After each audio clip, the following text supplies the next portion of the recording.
if there are simple measures that can be taken to create meaningful, risk mitigation, then yeah, I think we should all be advocate for that, and we should hold the people accountable.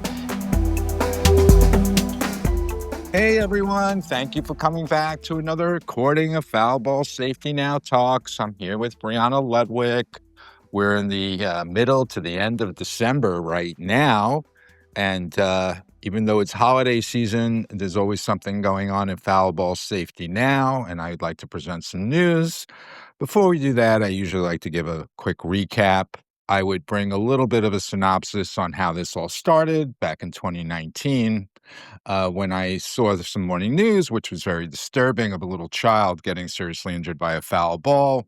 And it was talked about for a day, but then it disappeared and it had gone away. But at that time, being a baseball person, thought I could get involved. And I spoke with an attorney I knew, and he knew somebody by the name of Brendan. And Brendan and I have been together pretty much from the summer of 2019 to the present time. He's an investigative reporter, journalist, and we've been compiling and archiving anything and everything about foul balls when it comes to stories we hear from the victims, stories we hear from the baseball players. We've probably conducted about 80 interviews. It's really heart-wrenching when you hear these stories, but I guess I'm the self-appointed administrator of this conversation. I think it's common sense that is basically what I'm putting in front of people to pay attention to. So hopefully others will start paying attention to this matter.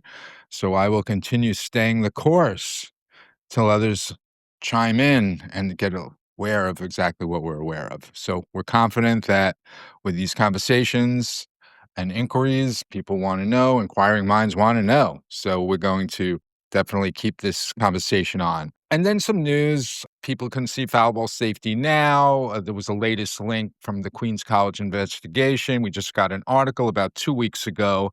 After 4 letters to the Queens College administration, we call it on the website at Foul Ball Safety Now, Queens College investigation. We wrote 4 letters based on a conversation I had with a student athlete. The student athlete had contacted me, concerned that one of their teammates or himself would be part of hurting a child. He asked me to Google Earth Queens College, which I had done. And he told me there was an elementary school right next door where they play their games, where they practice, and balls go over the side. And yes, they're going through some kind of psychological trauma right now because they know part of their practice and games could unfortunately hurt a child. So I thought that was very courageous of him to speak about it. A lot of 20-year-olds are always exploring what's right and wrong, and hopefully they'll continue doing that. And it's the 30-year-olds that have been doing this compromised act of hitting balls into places where human beings are and potentially hitting them. They have kind of thrown in the towel on the matter. Baseball players union. I don't think they've negotiated hard enough for netting and ballparks. I'd love to see the minutes of the last 4 separate collective bargaining agreements where supposedly the players union had brought up the idea of more netting. But how about the players union saying our guys aren't going to go to work anymore and hit balls towards kids? I mean, what's up with that? But either way, it's great that 20-year-olds are speaking up, and certainly I'll probably be contacting all of the teams that visited Queens College in the year of 2025 and speak to their baseball coaches. Hopefully, they'll stay on the line with me. They may not have understood for the 3 hours that they visited with their club over at Queens College that potentially balls were going towards elementary school students. And maybe they even have their own issues like that on their own campus. Those will be interesting conversations. Looking forward for them to stay on the phone with me for a few minutes so we could kind of identify what's maybe happening in their ballparks as well. We know what happened in Modesto, California, where a ball flew outside the ballpark and hit a woman. And unfortunately, we were contacted by their attorneys earlier in the spring, and we learned that for 2 years, people were walking around the parking lot not knowing potentially 10 or 15 balls are flying outside in a 3-hour period. And this woman, unfortunately, was struck in the head. And we learned that that case being settled. But did the people in Modesto, California know that even being outside the ballpark waiting to go in was risky? This was in the summer of 2023, so certainly from the summer of '23, the summer of '24, and pretty much the summer of '25, it wasn't reported in the local newspapers. We wrote 3 letters to the Modesto newspapers in this past year when we were alerted to this issue. It still may be an issue. It still may be an issue at 169 other professional ballparks where their sides are lower and 10 or 15 balls could be raining outside and hitting a pavement or hitting a window or hitting someone in the head. That's not good. And maybe we'll be learning a whole lot more about what's happening at many colleges very soon about ballparks being situated on campuses. We were contacted somebody found me from White House, Tennessee. Yes, there's a place called White House, Tennessee, where a booster, a parent of a child, said to me, "Hey, Jordan, can you help us out with some nets? We can't have soccer games while baseball games are going on." And I was like, your concern is real. I'm glad you guys are discussing it, but there could be 1,000 ballparks like that all over the country. Professional ballparks, college ballparks, and now I'm understanding high school ballparks can simultaneously have baseball and soccer games going on. At least they're talking about it. And one other story, and then I'll get right to the guest, is a woman in Philadelphia, a suburb of Philadelphia, also had a situation where she bought a house right next to a baseball field, and she had a problem with the city council because the city council went in favor of the city's school because they said that the development where she lives came after the field was already there.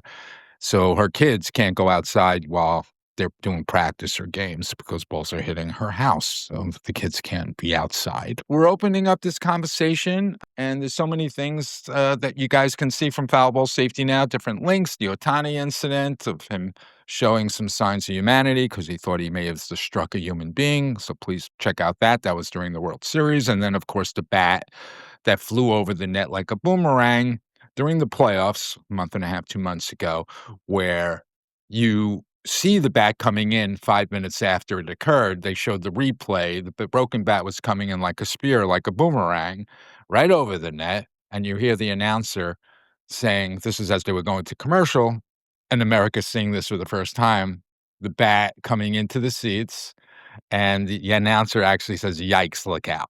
I mean, what else do you need to see? But nobody on social media made any comments about it. I was very surprised. So all of this kind of stuff is incorporated into the excitement, and it sometimes doesn't even get noticed, even after announcers are making sarcastic comments like the Ohtani incident, where he said, Shohei sends his apologies down the lines to anyone he may have offended or anyone he may have scared. And then with the bat, the announcer is saying upon the replay when going to commercial, "Yikes, look out."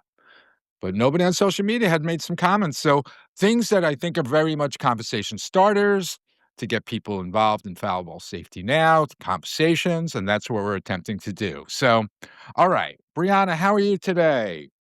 I'm great, Jordan. Happy to be here. It's a very important conversation that we're having today, and I'm excited to bring on our guest. Our guest today is a pediatric neurosurgeon, Dr. Todd Moggins. Welcome, Todd.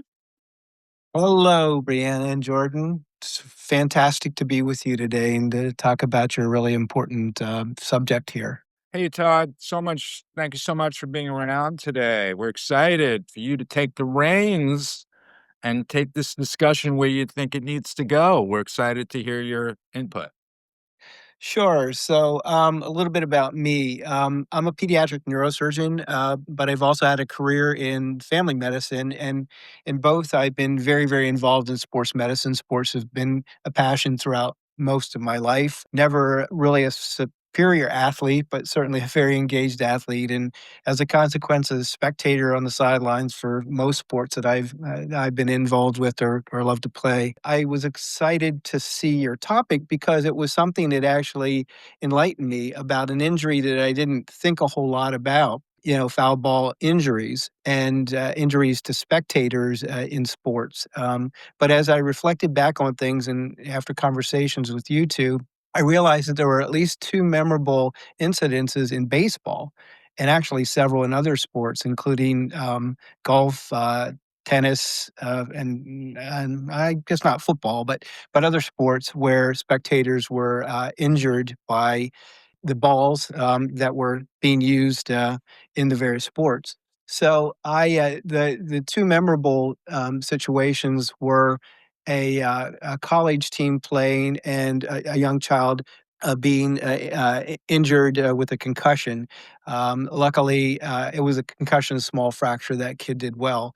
But then I was also involved in the care of a teenager who got hit squarely in the face around the eye socket at a Reds game in Cincinnati and sustained a significant head injury with a brain bleed. It ruptured his orbit, which is the eye socket. It did affect vision. As I remember, he got vision back, but it was a pretty lengthy recovery for him. And so, yeah, as I said, that kind of my conversation with you opened my eyes to the importance of this. Then, when I delved into your website and did my own dive into the medical literature and the existing literature out there, popular literature on the injuries, my eyes were wide open in terms of really the how significant these injuries are.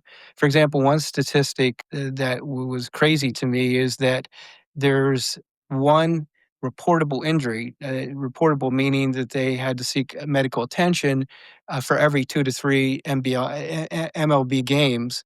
And it's probably exponentially more for collegiate games and scholastic games and youth games, just given the number of participants, in that level of baseball play.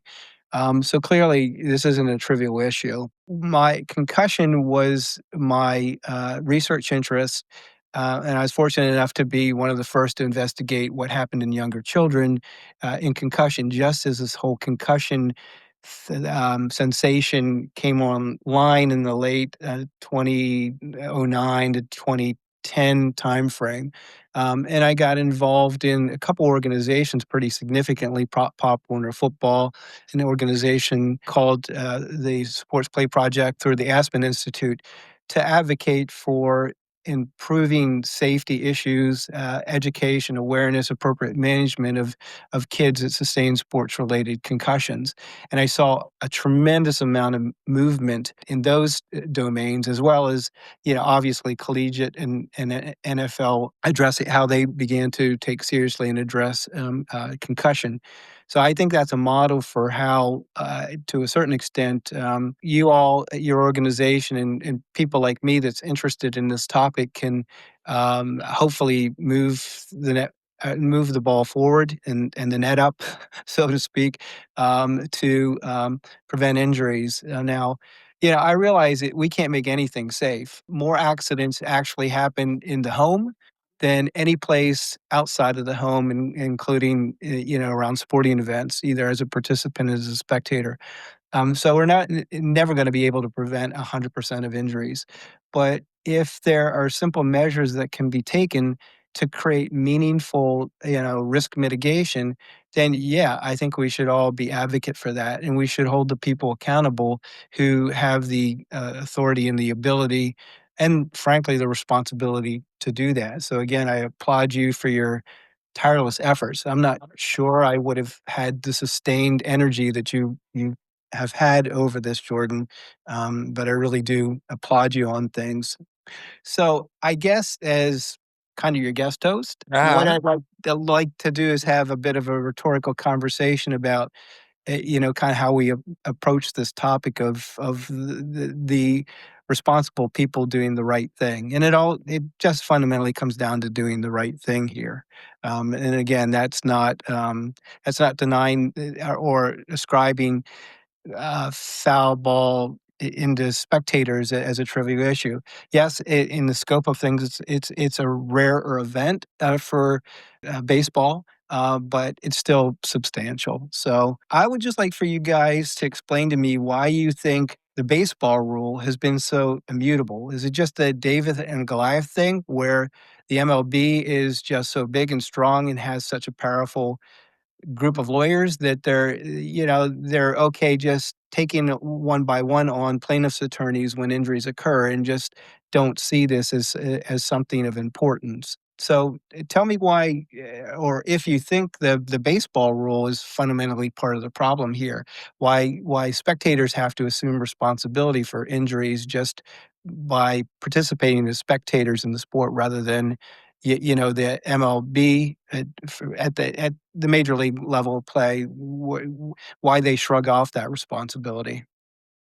Right. So people like Brianna, who are young parents, don't have any clues about what is happening within the ballpark. Even, now we may even say even in the parking lot. But we don't know until we get to the actual event that there may be an issue.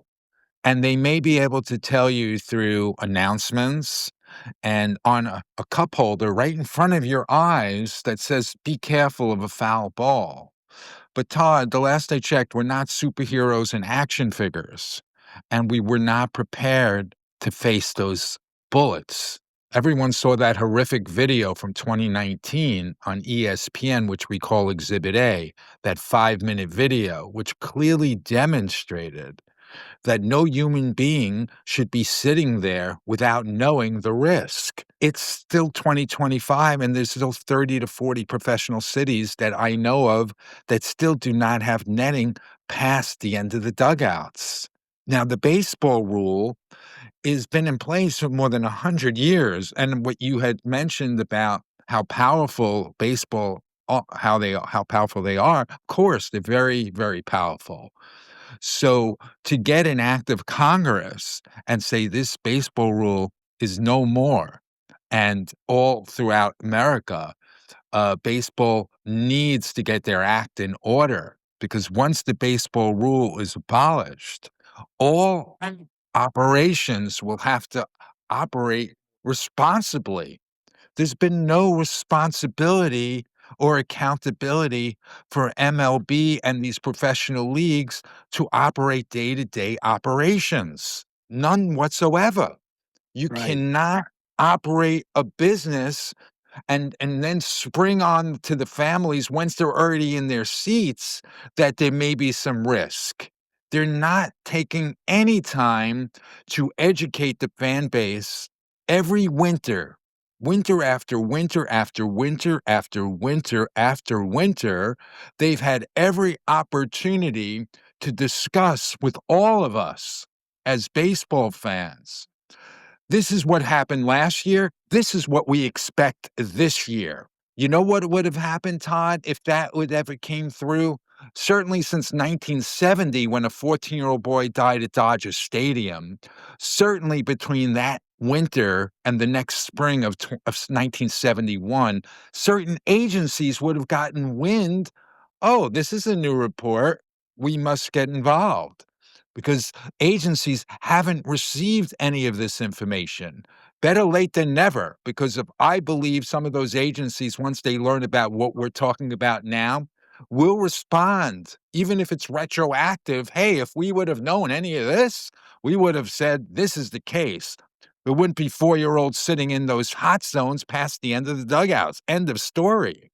So I think we're just scratching the surface here, bringing this to the attention of people that did not know this was happening right under their nose. And we want to remind everyone that maybe all their memories have to be rethought about their experience because they realize somebody was blinded the day before or the day after in the very same seat. And they're Yeah. going to have to be like, wow, that could have been us. We had no clue. We would have never been part of any of that. I think, I don't know about a majority of parents, but a double-digit percentage of parents were certainly gonna get peed off once they learned that every time they had attended games, this could have been part of their experience. And we just wanna share it, and then they let them decide. We're just putting information on the table, Todd. We wanna open up a larger conversation. Sure, sure. Yeah, I mean, I think, and I've kind of gone down the rabbit hole of the legal system because unfortunately, that's the way that the situation gets addressed once an injury occurs frequently. But I'm surprised that there hasn't been some more force from the plaintiffs' attorney organizations, associations, and even the defense attorney organizations to push for some change, given the culpability and exposure. Yeah, yeah. Let's just stick with the MLB for the sake of today's discussion because they're the easiest to kind of talk about. Have you made petitions directly to, and I don't exactly know what the formal names of these associations are, but much like we have the AMA, the plaintiffs' attorneys have organizations that kind of advocate and where they create policy. The defense attorneys and the plaintiffs' attorneys have their associations. Have you made an appeal to them to say, "Hey, look, why are you exposing yourselves?"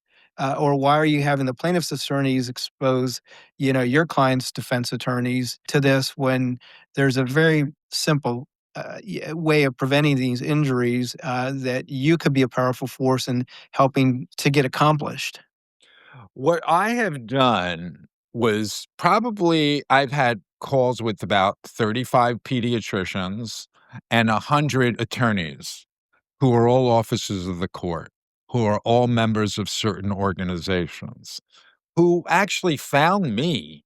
I didn't find them. They found me. How did I have 100 conversations, each conversation being 30 minutes to an hour? Because I had a post on a website or a platform called Indeed, and the post said, "Lawyers wanted to organize conference calls with other lawyers. Pediatricians wanted to organize conference calls with other pediatricians." And of course, if you put down hundreds of dollars an hour, you will get people applying for the post. And then once they get on the phone with me, they want to hear the whole story. And most of them don't come back to me even because they don't have a network or they just wanted to hear me out for a while and they had done that. I was like giving afternoon matinees because I felt like I'm telling them everything. They're not responding. So individuals that are looking for side work, they're not necessarily change agents. They're Right, there to hear an intriguing soap opera about my right. work. And it's fine. Out of those 135, there were 3 conferences I sponsored. Very small conferences where they brought in a couple of colleagues. I got a chance to speak to them for an hour. 3 out of 135. If there were 2 pediatricians and 1 lawyer, those folks, I actually paid them a few hours, and it was like a one-off. Nobody adopted the cause. Are there established organizations that I could formally submit to? I'm sure. But I'm working with dedicated part-timers who could be doing other things with their valuable time, and I'm glad to have people like Brianna and Brendan, who's an investigative reporter who's been with me for 6 years, and we know what's going on within the courts. We find out about cases that are very disturbing because lawyers are calling us, similar to like Modesto. There's a case that I'm not going to get into too much detail about, but this is a child who unfortunately got hit with a bat. And I'll get into that with you, Todd, some other day. These people are dragged through the mud for years, and when people learn about what goes on within these proceedings, which they will, because a lot of what goes on in proceedings are public, and you're going to hear some of the absurdities and the tactics from the defense lawyers representing MLB. Yes. And I want people to find out that this is the legacy of the game.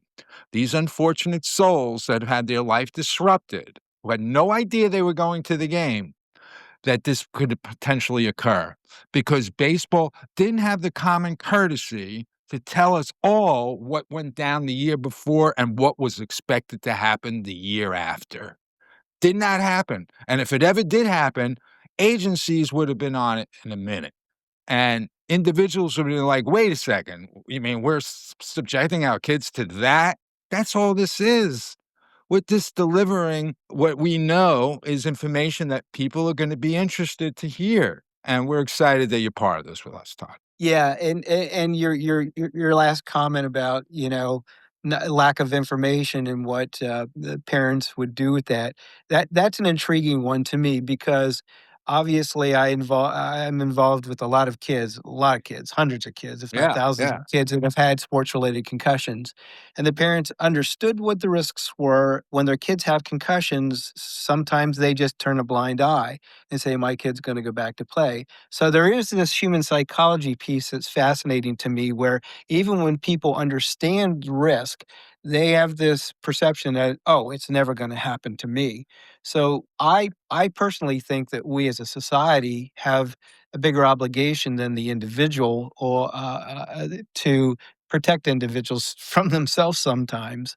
So that's why, I mean, I love your campaign to just basically affect a very rational, reasonable solution to this, and that's more protection around the dugout and the foul post to foul post region where the majority of these, not 100%, but at least 90% of foul ball injuries are going to occur. Yeah, and what you say about netting, of course, but that's whatever may be when it comes to improvements. They're not solutions, Todd. We want it done. We want it fixed. We know just in 2025, because Brianna and others have been helping find things that we had no idea occurred this year because people are self-reporting their injuries on social media. Just because it doesn't make the newspapers doesn't mean that these things are not going on. So people should go to Foul Ball Safety Now, look at the injuries, self-reported injuries. Every ballpark needs an inspection, Todd, from an outside agency, and they need to put their stamp on it and have an explanation on why Brianna should be bringing her kids to the parking lot or to the game. Until then, she can't do that. Because she's been with me for over a year. She would be a perfect representative in getting this message out because she has intimate knowledge of all of this. And she could be telling a lot of mothers before you come, let MLB or these other professional ballparks, these 169 other professional ballparks, tell you why you should come. But you know what, Todd? What hasn't stopped is the nonstop marketing towards families and kids. At Sure. the same time, they're possessing this knowledge over the winter about what went down the year before and what's going to go down pretty much in the year after. We have Exhibit A1, which people can see. 5 times as many more games in professional baseball and than MLB. We have 2,400 plus MLB games a year. We have 14,000 other professional games all over the year, right? And you just have to do the simple math. And they even 538, a publication called 538 in 2019 came out with this report.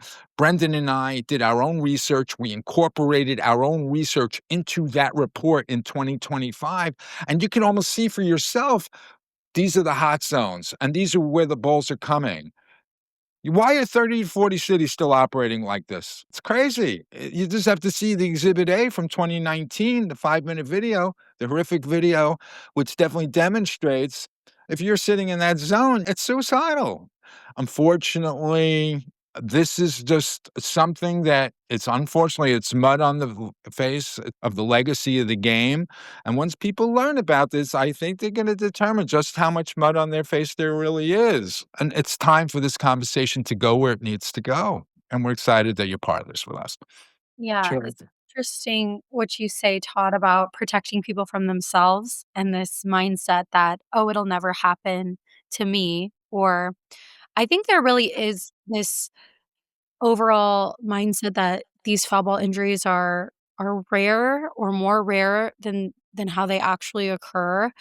I mean, I would never take my son to a baseball game. That's my personal choice, and I've, of course, know so much. I'm super educated on this topic. I've been working on this campaign, like Jordan said earlier, for over a year, and I've seen so many things that most people have never seen. I've seen so many cases and incidents that have never made it to headlines or never made it to light of day or have been, heard about things that have been settled. And what happens when they settle outside of court is that the victim has to sign an NDA, and then the victim and their family can never speak publicly about it. So, people don't really learn about the extent of the injury or the details of the case. And I think a lot of people would benefit in making an informed decision if they did learn about that. And my son is also very young. He's gonna be 20 months on Christmas Eve.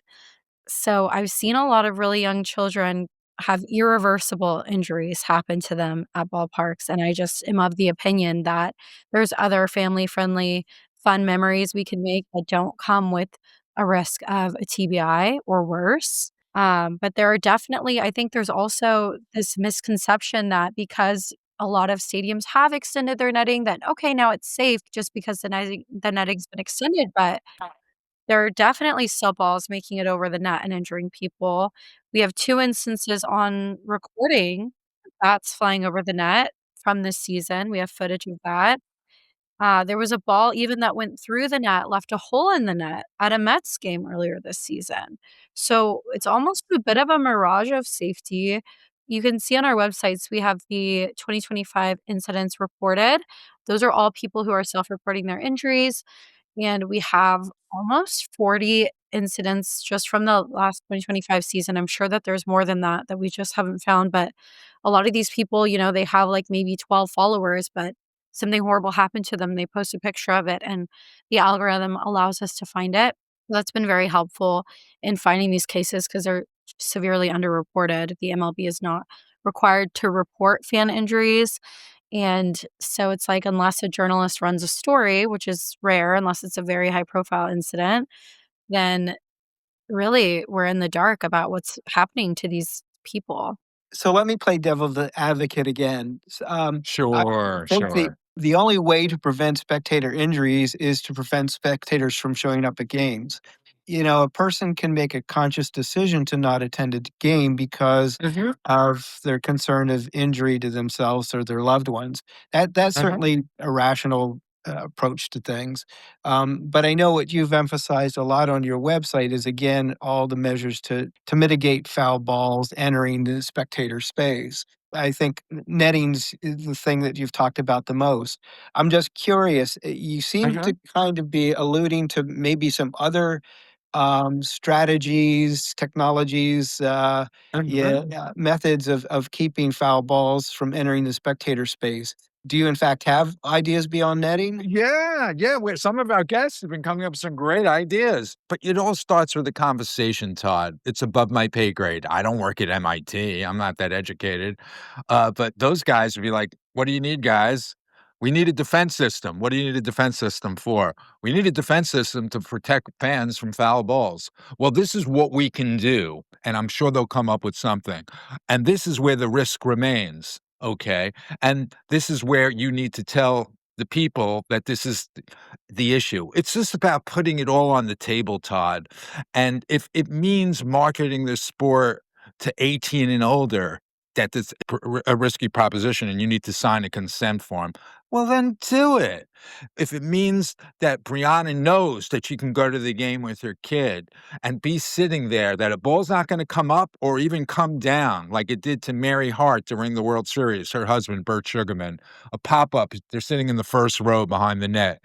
I don't know if you saw the World Series, Todd, but Mary Hart from Entertainment Tonight, who used to be the face of America on these shows, she's been sitting there with her husband for years. She knows she's on TV on every pitch. The ball comes up, the ball comes down. It hit Bert in the head.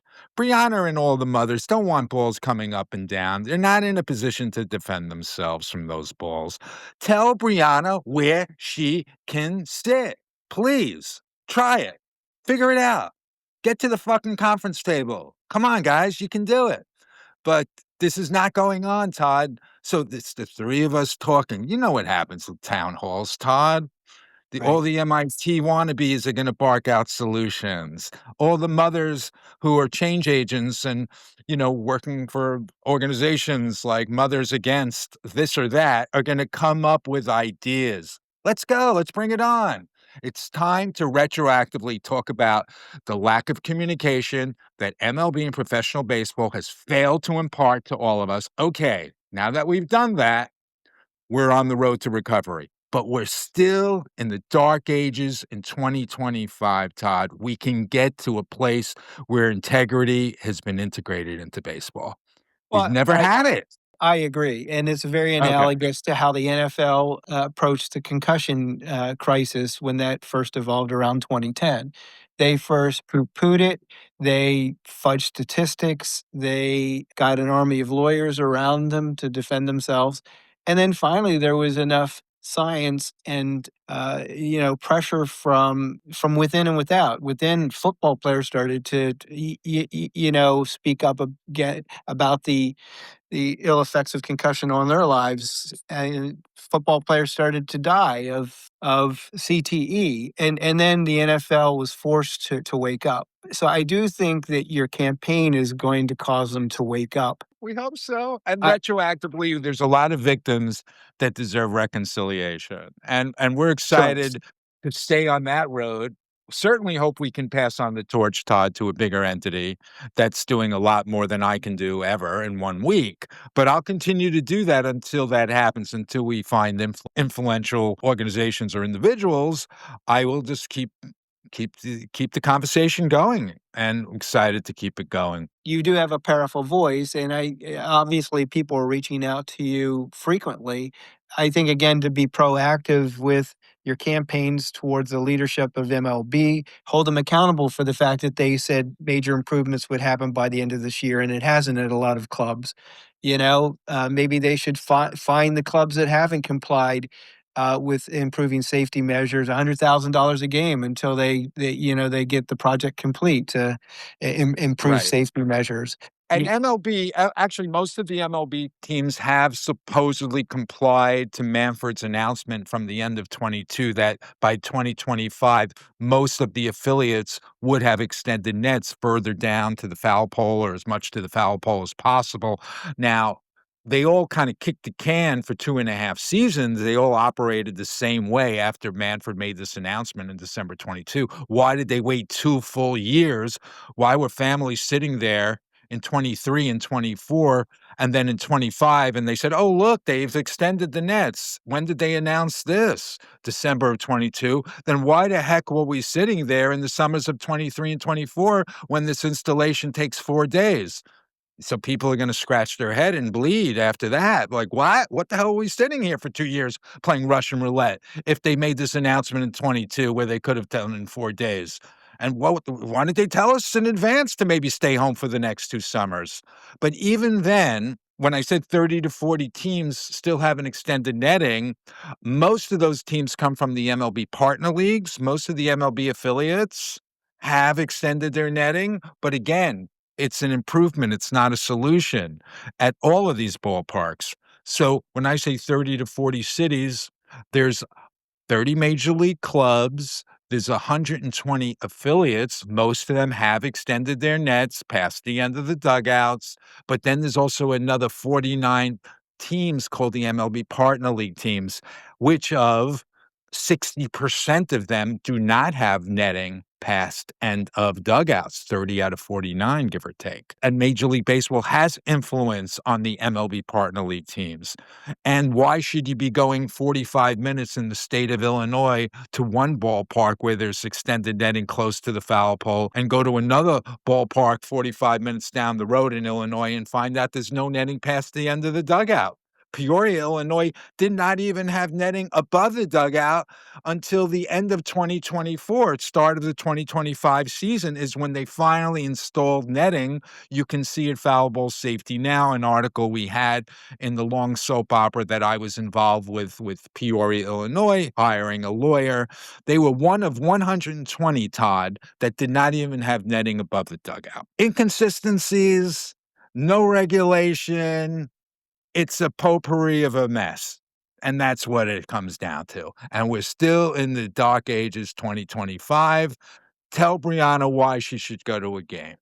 Until then, we're in the dark ages, and that's where it needs to come down to. No information over the winter has ever been transpired to the world, so that means agencies were in the dark and fans were in the dark. Well, I think you're right. There's so much more to be done, and there's so much That's it, we're culpability. starting the conversation. That's all Right, we but do. give your Adopt the cause. Yeah, give yourself some credit. I mean, you thank you. have directly or indirectly accomplished a lot. We'll see. And We'll see. Again, we're excited. It is week to week. There is work. We have to keep showing up. We're of going to keep course, presenting the news. We're going to share a case with you in the near future, which is going to really make your head scratch on how long a family was put through the ringer. And still, we believe that they haven't got their just due. So we're going to feel compelled to tell you more about this case because it was involving a child and it was a serious matter. So we'll get into those sad. things, and we know of other cases as well. And I think this is really exciting that you joined us today. If you have another question or two for us, fine. If not, Brianna may have a question for you. Yeah, Brianna, why don't you hit me with your question? So, Todd, as a pediatric neurosurgeon, can you walk us through how fragile is a developing brain and how devastating can a brain injury be at such a young age? Yeah, brain injury for children is a kind of a double-edged sword. And what I mean by that is obviously the children are more vulnerable to head injury because their scalp's thinner, their skull's thinner, so those protective elements are thinner. And their brain tissue is fundamentally more delicate and more susceptible to physical trauma than an adult brain, and the younger, the worse the situation is. The only benefit that children have over adults is something called plasticity. So they have the ability to heal from a significant brain injury much more thoroughly because the brain continues to lay down circuits and can form new circuits in the face of injury till at least into the mid 20s, whereas those of us that are considerably beyond that time frame don't have that benefit of recovery. So that's the only kind of shining light in terms of kids that have traumatic brain injury. But for God's sake, no child should ever be subjected to the risk of a brain injury or incur a brain injury that should have been prevented. So yeah, I mean, brain injuries has been a huge part of my career, and I've managed a bunch of them, many with nearly miraculous recoveries, but many other children who have incurred, lifelong challenges. I mean, motor issues, memory issues, behavioral issues, psychological issues, social issues, and functional issues. Yeah, it's a big deal. Wow. Thank you so much for that explanation. I think this is a great start in getting people aware of this issue. We've had a couple of PhDs. We had some lawyers, a forensic psychologist. Now we have you today, Todd. So we really appreciate a lot of people are inquiring about foul ball safety now, which is exciting. And I'm motivated to keep this conversation going. And I'm excited to keep it going in the next time we do this with our next guest. So Absolutely. thank you so much today, guys. This was a great conversation. Thanks to our guest. And we'll do it again soon, everyone.